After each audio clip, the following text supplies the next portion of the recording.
Hello दोस्तों, कैसे हैं आप लोग। मैं नागेश कुमार स्वागत करता हूं आपका अपने चैनल गुरुजी नॉलेज वर्ल्ड पर। और आई होप कि आप लोग बहुत अच्छे होंगे, स्टडी आपकी बहुत अच्छे से चल रही होगी और जो भी मैं पढ़ा रहा हूं आपको वो अच्छे से समझ में आ रहा होगा। ठीक है। और अगर आप मेरे चैनल पे नए हैं तो चैनल को सब्सक्राइब जरूर कर लीजिए। ठीक है। और अब मैं आपको आज पढ़ाने जा रहा हूँ, पैसिव ही चल रहा है, पैसिव में ही आगे पढ़ाऊंगा। मॉडल वर्ब्स का पैसिव डन हो चुका है। कंपल्जन सेंटेंसेस जो थे उनका मैंने बता दिया। हेल्पिंग वर्ब जो थी उसके बाद 2+V1 आता था, उनका पैसिव मैंने आपको बता दिया। आज मैं कुछ अदर थिंग्स लाया हूं जिनका पैसिव आप बनाते हैं। ठीक है। जैसे तो स्टार्ट करते हैं। आपने देयर का यूज पढ़ा होगा। मैंने बताया था कि जहां पर सब्जेक्ट नहीं होता है, ठीक है, काम करो। जैसे there are 5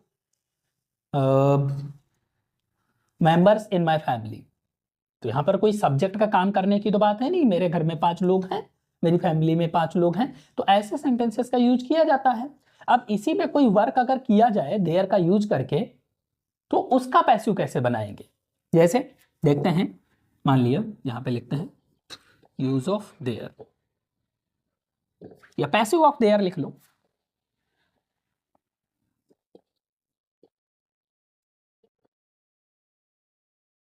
passive voice of there sentences. ठीक है, तो सिंपल सी चीज है, कई चीजें बतानी है इसमें। मान लिया अगर मैं कहता हूं कि there is work to do, या there are 5 books to write. ठीक है, इस तरीके से अगर सेंटेंस दिए हुए हैं तो इनका पैसिव कैसे बनाएंगे। ठीक है, तो ये बहुत ही सिंपल चीज है। जैसे करना कुछ नहीं है, आपको सिंपल सा लिखना है देयर इज वर्क। जैसे ये 2 वाला है तो 2+V1 जहां पर भी आएगा उसका पैसिव बनाने के लिए हमें कुछ नहीं करना है, 2B 2+B+V3 लगा देना है। तो ये क्या हो, to be done, there is work to be done. यहां देखिए ये क्या हो जाएगा, देयर आर 5 बुक्स, इसमें कोई चेंजेस नहीं होंगे। बस यहां पे यही क्या हो जाएगा, टू राइट का क्या हो जाएगा, टू बी रिटन। इस तरीके से हम इसको ट्रांसफॉर्म करते हैं पैसिव में। ठीक है, क्लियर, आई होप सो। तो इस तरीके से ये देयर वाले सेंटेंसेस का हम पैसिव बनाते हैं। अब देखते हैं एक और चीज। अब यहां +2+V1 की बात हुई है, तो 2+V1 में एक और चीज है। ये 2+V1 क्या होता है, इन्फिनिटिव कह सकते हैं हम। देयर सेंटेंसेस कह के या इन्फिनिटिव कह सकते हैं, passive voice of infinitive sentences. 2+V1 मतलब इन्फिनिटिव। ये क्या है, इन्फिनिटिव होता है। Sorry,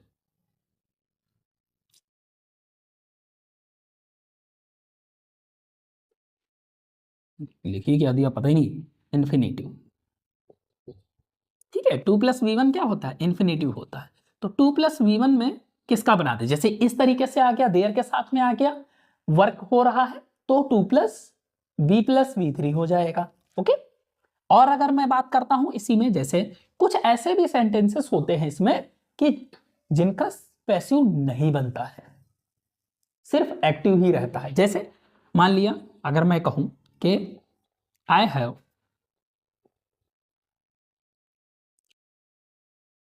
2 shirts to wash. यहां देखिए, अब इसका क्या है, इसको भी क्या करेंगे, टू बी वास्ट कर देंगे। क्या हो जाएगा, टू बी वास्ट। ये गलत है, ये टू बी वास्ट नहीं होगा। क्यों नहीं होगा, होगा इसलिए नहीं क्योंकि जो सब्जेक्ट है उसी को ये काम करना है, सब्जेक्ट के द्वारा ही ये काम किया गया है इसमें। ठीक है, कोई अदर ऑब्जेक्ट नहीं लग रहा है। जैसे अभी मैंने कहा there is work to do, काम है करने के लिए, तो उसको कोई भी कर सकता है, वहां सब्जेक्ट नहीं है। लेकिन यहां यही सब्जेक्ट है, यही कपड़े धोएगा, इसी के पास सर्फ है, ठीक। तो यहां ऑब्जेक्ट तो है नहीं, और पैसिव बनाने के लिए हमें किसकी नीड होती है? ऑब्जेक्ट की नीड होती है। यही काम करेगा, यही तो धुलेगा, तो इसका पैसिव नहीं बनेगा। इस चीज को याद रखना है कि इसका पैसिव नहीं बनेगा, मतलब एक्टिव में है तो इसका जो पैसिव है ये नहीं बनेगा। क्यों नहीं बनेगा? क्योंकि इसका सब्जेक्ट ही वर्क करेगा। ऑब्जेक्ट करता तो पैसिव बनता। अब अगर हम कुछ ऐसा भी सेंटेंसेस होते हैं जिनका पैसिव ही सिर्फ बनता है, उनका एक्टिव नहीं होता, उनको पैसिव में ही कहा जाता है। जैसे क्या है, एक सेंटेंस है, मान लिया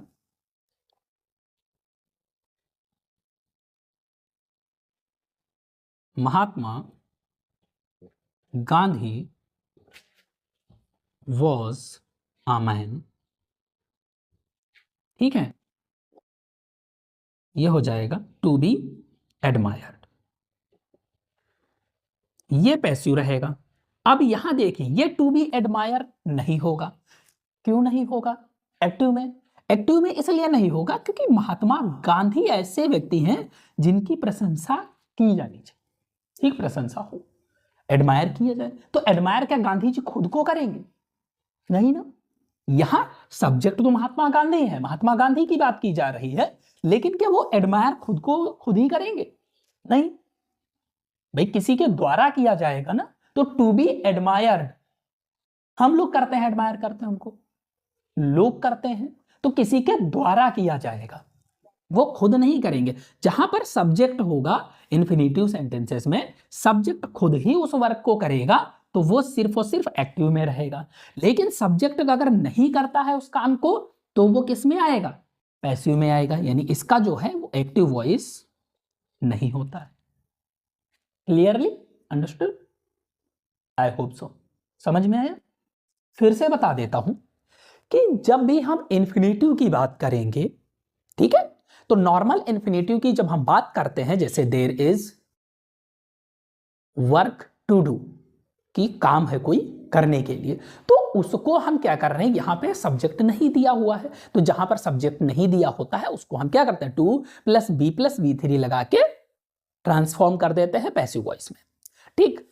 ये फर्स्ट थिंग हो गई। सेकेंड थिंग में क्या है कि अगर कोई ऐसा वर्क दिया है इंफिनिटिव में सेंटेंसेस में कि सब्जेक्ट ही उस काम को खुद ही करता है, ठीक है, वही इंक्लूड है उसमें, सब्जेक्ट ही है, सिर्फ ऑब्जेक्ट नहीं है, तो उसका पैसिव हम नहीं बनाते हैं।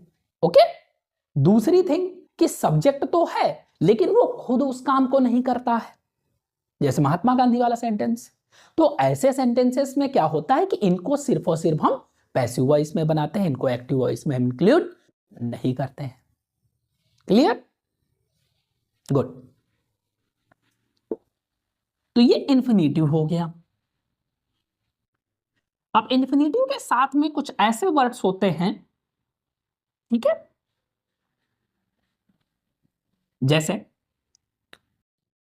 Stative verbs. अब इंफिनिटिव के बाद में हम स्टेटिव वर्ब्स की बात करते हैं, इनका पैसिव। स्टेटिव वर्ब्स भी मैंने बहुत अच्छे से पढ़ाई है, वर्ब का कोई भी पार्ट ऐसा नहीं रहा है जो मैंने पढ़ाया ना हो, इसलिए जो भी चीज यहां पर समझ में ना आए तो पहले आप जाके चैनल पे प्लेलिस्ट में वर्ब्स के सेक्शन को देखिएगा, उसमें हर एक टाइप की मैंने वर्ब्स पढ़ाई हैं, तो पहले उनको पढ़िए, उसके बाद में इसको देखिएगा, इस क्लास को, तो आपको अच्छे से समझ में आएगा। Got it? आई होप कि आपको ये चीज समझ में आई होगी। अब इसमें स्टेटिव वर्ब्स में क्या होता है, जैसे एक स्टेटिव वर्ब मैंने आपको बताई थी, नो, ठीक है, एग्जांपल के थ्रू बताता हूं। मान लिया आई नो यू, मैं तुम्हें जानता हूं। अब इसका पैसिव बनाइए, तो ये सिंपल का है, ठीक है, सिंपल प्रेजेंट का, तो यू आर नोन हो जाएगा, ठीक है। अब देखिए कि यू आर नोन बाई मी लगेगा? नहीं लगेगा, ये गलत होता है, बाई यहां पर नहीं लगता है, स्टेटिव वर्ब्स में बाई का यूज नहीं करेंगे, तो ये क्या लगेगा फिर, तो यहां पर लगेगा you are known to me, क्या लगेगा, टू। तो कुछ ऐसे स्टेटिव वर्ब्स को याद रखना है जिनमें हम बाई का यूज नहीं करते हैं। ऐसे में प्रॉब्लम्स दी जाती हैं, ये एरर्स का टॉपिक बनता है, तो इसको अच्छे से समझना है। ठीक है, एक तो ये नो हो गई, एक है वर्ब एनोएड। जैसे इसके भी दो थिंग्स हैं, जैसे मान लिया ये लिखा, एग्जाम्पल के ही थ्रू बताता हूं, जैसे यू एनोएड मी, और second thing your behaviour annoyed मी। ठीक है, ये दोनों सेंटेंस। अब यहां देखिए क्या है, एक तो यहां पर क्या है, तुमने मुझे एनॉय किया, और दूसरी थिंग है तुम्हारे बिहेवियर। तो एनॉय की थिंग क्या होती है, एनॉय के लिए लगाते हैं हम एट, एनॉयड एट समथिंग, और ये होता है एनॉयड विद समवन। एट भी लगता है और विद भी लगता है, दोनों लगता है, लेकिन बाई नहीं लगता। बाई का भूल के भी यूज मत कर दीजिएगा। तो ये इसको कैसे बनाएंगे, ये हो जाएगा आई वॉज एनॉयड। अब यहां देखिए बाई नहीं लगेगा, क्या लगेगा, यहां देखिए यू मतलब समवन, किसी पर्सन की बात कीजिए, पर्सन के लिए विद लगेगा। ठीक है, I was annoyed with you. इस तरीके से हम इसको ट्रांसफॉर्म करेंगे। Got it. अगला देखिए, इससे बना योर बिहेवियर एनॉयड, तुम्हारे बिहेवियर ने मुझे एनॉय किया, तो क्या हो जाएगा, ये हो जाएगा आई वॉज एनॉयड। ठीक है, एनॉयड हो जाएगा। अब यहां क्या है, ये समथिंग है, समवन नहीं है, पर्सन नहीं है, ये क्या है, थिंग है। तो क्या हो जाएगा, एनॉयड एट योर बिहेवियर। इस तरीके से।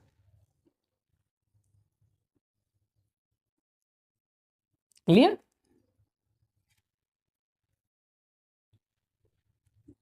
ओके, चाहे तो स्क्रीनशॉट ले सकते हैं कि क्या होता है, नोन टू होता है, एनॉयड एट होता है, समथिंग एनॉयड एट समथिंग, और एनॉयड विद समवन। ओके, अगला देखिए,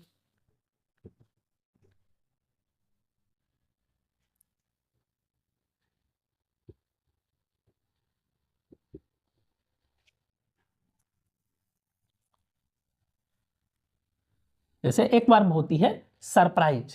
क्या वर्ब होती है, सरप्राइज। सरप्राइज हो गया, एनॉयड हो गया। ठीक है, तो देखिए जैसे मान लिया this news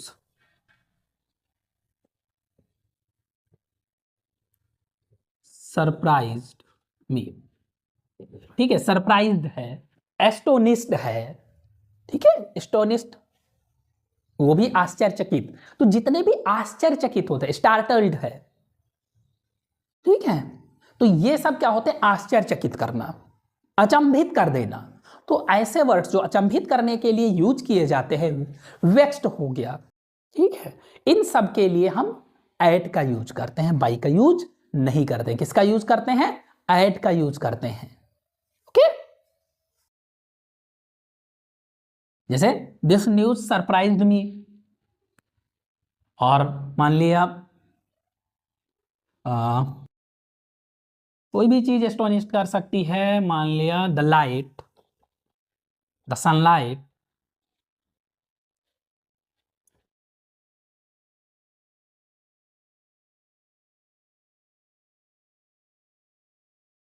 astonished my eyes, मेरी आंखों को अचंभित कर दिया सनलाइट ने। ठीक है, धूप ने। तो इस तरीके से, तो इनके लिए क्या यूज होता है, ये हो जाएगा I was surprised at the news. At this news है तो दिस न्यूज, ना कि by the news, by this news. Okay, at this news, यहां भी हो जाएगा my eyes were astonished at the sunlight. ठीक है, इस तरीके से यूज करते हैं। तो बाई तो मोस्टली लग रहा था, जहां पर भी मैंने अभी तक आपको पढ़ाया हर जगह बाई का यूज किया गया। ओके, लेकिन जो एक्सेप्शंस होते हैं, जो थोड़ा सा जो सेम थिंग से हटके होते हैं, ठीक है, जो रास्ते से थोड़ा सा हटके होता है, एग्जामिनर का फोकस उन्हीं पर होता है, एक्सेप्शंस पे होता है। क्योंकि जो सेम चल रहा है एज यूजुअल है, उस पे फोकस नहीं जाता है। तो फोकस किस पे करते हैं?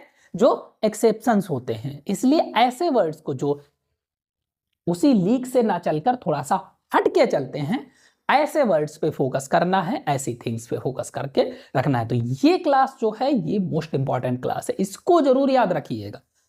Got it? आई होप ये क्लियर हो गया होगा। तो आपने आज क्या पढ़ा?